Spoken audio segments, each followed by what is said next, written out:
اعوذ باللہ من الشیطان الرجیم بسم اللہ الرحمن الرحیم السلام علیکم ورحمۃ اللہ وبرکاتہ۔ آج کا موضوع ہے نماز۔ نماز جنت کی کنجی ہے، نماز آنکھوں کی ٹھنڈک ہے، نماز دل کا سکون ہے۔ نماز پڑھنے سے قرار آتا ہے۔ جب بھی اذان ہو تو مسجد کی طرف چل پڑو۔ نماز کے لیے ٹائم ویسٹ نہیں کرو۔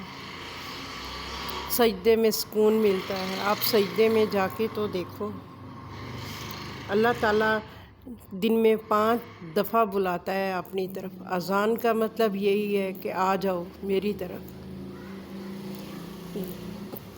قرآن پاک میں نماز کا 700 بار ذکر آیا ہے، تھوڑی دفعہ نہیں۔ یہ 1 دفعہ بھی آ سکتا تھا، 2 دفعہ بھی آ سکتا تھا، 10 دفعہ بھی آ سکتا تھا۔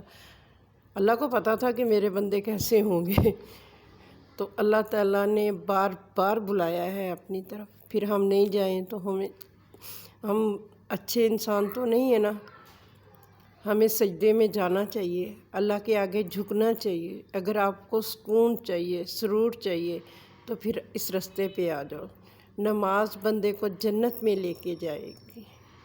نماز گناہوں کو مٹاتی ہے، یہ گناہوں کا کفارہ ہے۔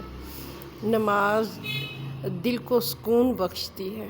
ایک دفعہ حضرت محمد مصطفیٰ صلی اللہ علیہ وآلہ وسلم اپنے صحابہ کے ساتھ کہیں جا رہے تھے، تو رستے میں ایک درخت آیا۔ سردی خزاں کا موسم تھا، تو آپ نے ایک ٹہنی پکڑی اور پکڑ کے زور سے ہلائی۔ جتنے پتے تھے وہ سارے گر گئے۔ تو آپ نے کہا کہ آپ نے پوچھا نہیں کہ میں نے اس کو کیوں ہلایا؟ تو صحابہ کرام نے پوچھا، ہماری جانیں آپ پہ قربان، بتائیں یہ کیوں ہلایا گیا درخت؟ انہوں نے کہا کہ نماز ایک ایسی چیز ہے، جیسے اس درخت کے سارے پتے جھڑ گئے، اس طرح انسان کے سارے گناہ جھڑ جاتے ہیں۔ نماز پڑھنے والے کو قبر کا عذاب نہیں ہوتا۔ جب بھی کسی کو موت آتی ہے تو عصر کا وقت ہوتا ہے ہر ایک کے لیے۔ جو نیک آدمی ہوتا ہے، نمازی ہوتا ہے، تو وہ فرشتوں سے کہتا ہے کہ ابھی میری جان نہ نکالو، ابھی میں عصر کی نماز پڑھ لوں۔ یہاں سے اس کا اچھا سفر شروع ہو جاتا ہے۔ جب وہ قبر میں جاتا ہے تو اس کے اللہ تعالیٰ سوال آسان کر دیتا ہے۔ پھر اس کے لیے قبر کو کھول دیا جاتا ہے، زیادہ وسیع کر دیا جاتا ہے۔ قبر میں حساب کتاب آسان ہو جاتا ہے۔ قبر میں جنت کی کھڑکی کھول دی جاتی ہے۔ نماز بندے کو بے حیائی سے روکتی ہے، برے کاموں سے روکتی ہے۔ نماز پڑھنے والا سیدھے راستے پہ آ جاتا ہے۔ جب وہ نماز پڑھتا ہے تو سوچتا ہے کہ میں نے اگر نیکی کی ہے تو میں چوری کیوں کروں؟ اگر میں نماز پڑھ کے آیا ہوں تو میں چوری کیوں کروں؟ جب میں کوئی دھوکہ کرتا ہے تو وہ کہتا ہے کہ اگر میں نماز پڑھی ہے تو مجھے دھوکہ نہیں کرنا چاہیے۔ اگر کوئی ہیرا پھیری کرتا ہے تو وہ بھی سوچتا ہے کہ میں نے نماز پڑھی، اللہ کا ذکر کیا، اب مجھے یہ کام نہیں کرنا چاہیے۔ کوئی بھی برائی کرنے سے پہلے جب بندہ نماز پڑھ لیتا ہے نا، تو بندے کے دل میں آتا ہے اگر میں نے نیکی کی ہے تو کس لیے کی ہے، مجھے اب برائی نہیں کرنی چاہیے۔ اللہ خود بخود بندے کو برائیوں سے دور کر دیتا ہے، شیطان دور بھاگتا ہے۔ جو نمازی ہوتا ہے اس سے شیطان دور بھاگتا ہے۔ بہت اچھے سے وضو کرو، نماز پڑھو، دعا کرو، اللہ دعاؤں کو قبول کرتا ہے۔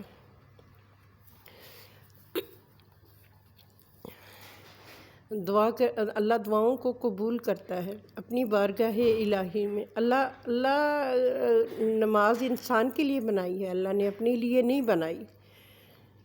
نماز اس لیے بنائی گئی ہے کہ ہماری گناہ معاف ہو جائیں، ہماری خطائیں معاف ہو جائیں۔ نماز اللہ کو نماز کی ضرورت نہیں ہے، ہمیں نماز کی ضرورت ہے۔ جب فرشتے اللہ کے لیے تو فرشتے ہی بہت ہیں۔ جو سجدے میں ہے سجدے میں ہے، جو رکوع میں ہے رکوع میں ہے، جو کھڑا ہے کھڑا ہے، تا قیامت ایسا ہی رہے گا، تا قیامت ایسا ہی رہے گا۔ نماز تو ہم اپنے لیے پڑھتے ہیں، اللہ تعالیٰ چاہتا ہے کہ بندہ میرے قریب آئے، میں اس کو بخش دوں، کسی طرح یہ مجھ سے معافی مانگ لے۔